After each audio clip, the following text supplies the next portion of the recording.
Hello বন্ধুরা, সবাই কেমন আছো?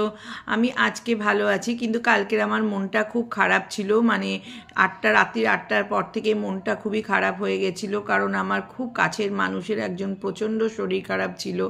মানে ভীষণই মনটা খারাপ হয়ে গেছিলো। যাই হোক, সকালে ফোন টোন করলাম, করে বললো এখন মোটামুটি ঠিক আছে। মানে আমার কাকা মোটামুটি এখন ঠিক আছে, কিন্তু সব কিছুই তো আমাদের করতে হবে জানোই। মানে শরীর খারাপ সব কিছুর মধ্যেও আমাদের এগুলোও তো করতে হবে, সবাইকে খেতে হবে। তো যাই হোক, ছেলেকে ব্রেকফাস্টে আজকে আমি পরোটা আর ঘুগনি বানিয়েছিলাম, ওকে ব্রেকফাস্টে পরোটা আর ঘুগনি দিলাম।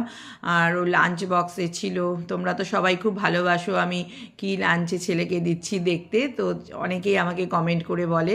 তো ছেলেকে আজকে লাঞ্চ বক্সে দিয়েছিলাম ভাত, ডাল, আলু ভাজা, মানে ধনেপাতা দিয়ে মুসুরির ডাল করেছিলাম, আর ডিম কারি।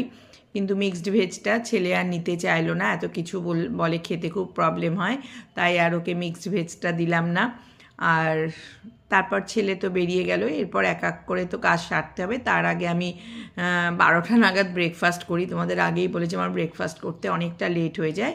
তো ব্রেকফাস্টে আমিও ঘুগনি নিয়ে বসে পড়লাম, আর পরোটাটা যদিও আটার পরোটা, কারণ ছেলে ময়দা খেতে খুব একটা পছন্দ করে না।